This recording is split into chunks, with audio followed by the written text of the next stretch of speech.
So to get the rotor off here, we have to actually just take out this nut here, and it's a 1/4-inch Allen wrench. And what you're going to do is actually over here, if you rotate the rotor, you're going to see there's going to be a hole here that you can put a screwdriver in to hold it, and that will prevent it from spinning while you're taking off the nut. So then just take your 1/4-inch Allen, and you're just going to break it free, and it's going to come free pretty quickly, pretty easily, and just unscrew it. So that's going to be really easy. It won't be hard to break loose.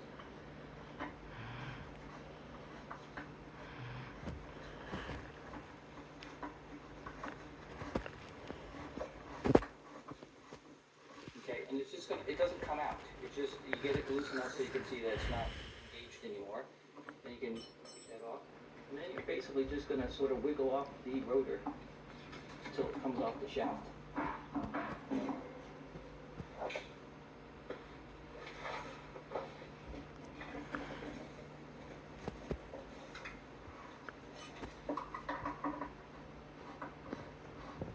Just make sure it's all the way off. There we go, I can feel it now, it's not engaged anymore. And then just sort of wiggle it off until it comes off. It's going to be tight on the spline, so just keep wiggling it until it comes off.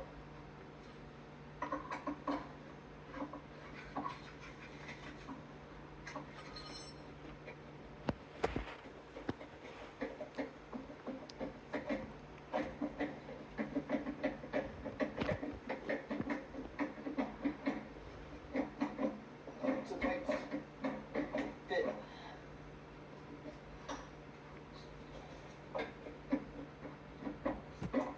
There we go. Alright, so you can see here, it's just the rotor, which of course, this is 1/2 of a motor.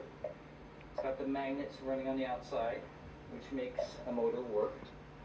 So we're looking at this here, and there are no cracks or anything in this, so this is fantastic. So that piece is great. And then if we look at our stator here, it's not bad. So I do see a little crack here starting, and let's see, one right here starting too. But they haven't gone too far, and so that's just stress cracks. Now, this is pretty normal for these machines every time you take one of these apart. Now, if they've gone through and they've completely split the whole thing, it's a little more risky putting it back because they may not stay together. But these are just, so far, just stress cracks inside this portion right here. So, let's move the camera back. It's right here. There's one right here. And there's one over here. So that's still good. So we're not going to replace that because this is an expensive piece. I think it's $150 or something like that. But that should be fine. Okay? And that might last the entire life that's left in the machine. So, but as you can see, if for some reason you guys had a problem with either the drain pump or the fill pump, you don't even have to take the washer apart. You can just sort of flip it over a little bit like I have it now, and you can see the pumps right here, the pumps right here. These just both come right out. They disconnect from the hoses. You put the new pump in, and you're all set to go. So those are easy repairs too. So before you pay somebody to come out and fix your washing machine because your pump died, you can see how easy it is. Anybody should be able to do this with just 2 bolts, disconnect the connector, disconnect the hose, and then put the new one on, and you're all set to go. So, just FYI. Okay, so now our next step, we have to get the stator off. And in order to get the stator off, you can see there's 4 bolts right here. They look like they might be a 1/4 inch, so we'll see. And you're going to take this plate off here, and then the whole stator should come off. So let me get the socket. Okay, so I've got, these are actually 5/16 bolts here. So I took 3 out already. You can see the plate starting to fall out here now that I took 3 out, and I just got the 1 left.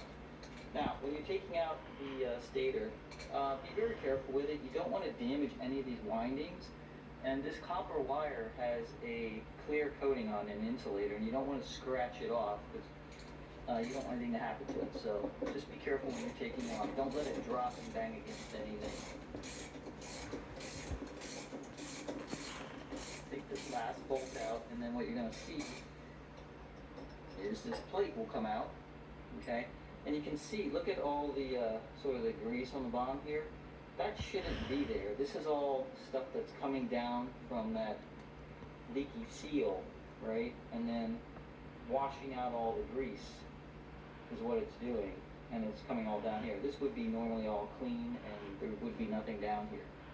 But like I said, the grease is coming through from the top now because the seal's damaged, okay? Alright, so now we got this piece off. You can just set that aside. Actually, this is greasy, so let me put this on a rag here real quick.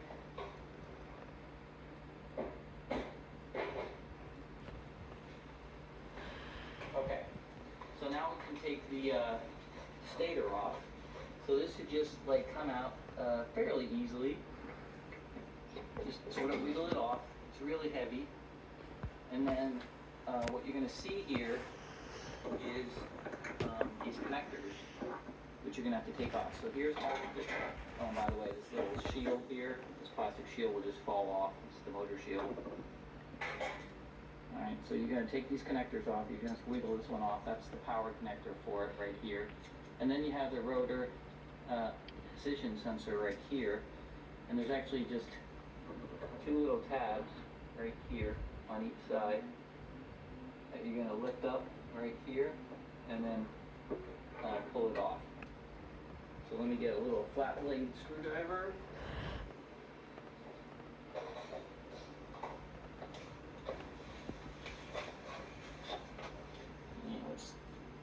Again, just be careful with it. You don't want to damage any of the coils, but just lift the little tab off and it'll come right off. Okay? Again, it's really heavy. And then just set it aside to protect it so nothing happens to it. Okay, so now we're getting down to the nitty gritty now, as you can see. So all we got left here is this nut. And once we take this nut out, then we're going to have our shaft free that we can pop it out. Now, before I do that, I'm going to take a rag here.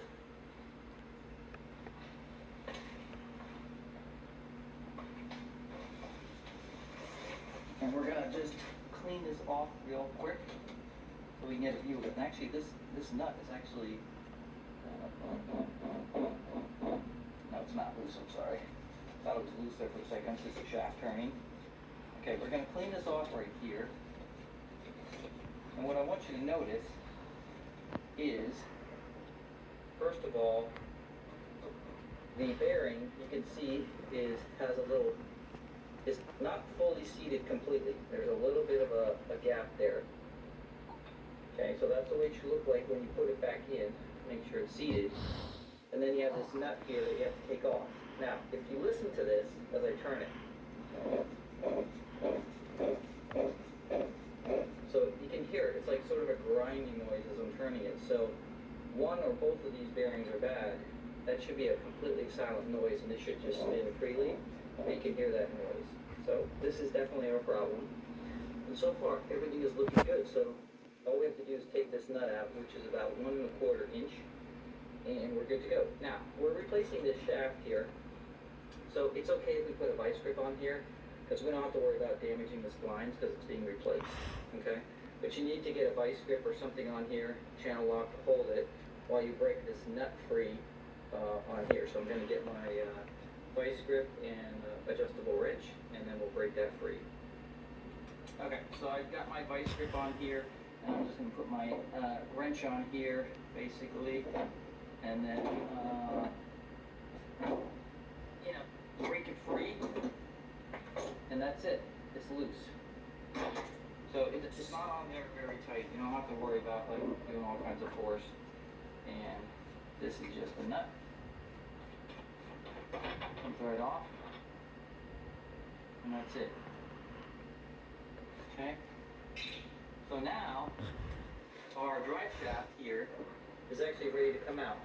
Now, the drive shaft is not pressed into these bearings. It just rides in these bearings with a nice tight fit. But it's not pressed in those bearings. So you can just take a hammer and pop it out. So let me grab a hammer.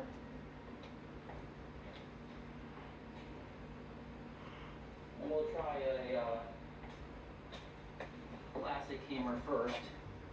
See if that works. If not, we'll get a heavier hammer. But let's try this first. And it came right out. As you can see, it's not there anymore. So if we go in the top of the tub,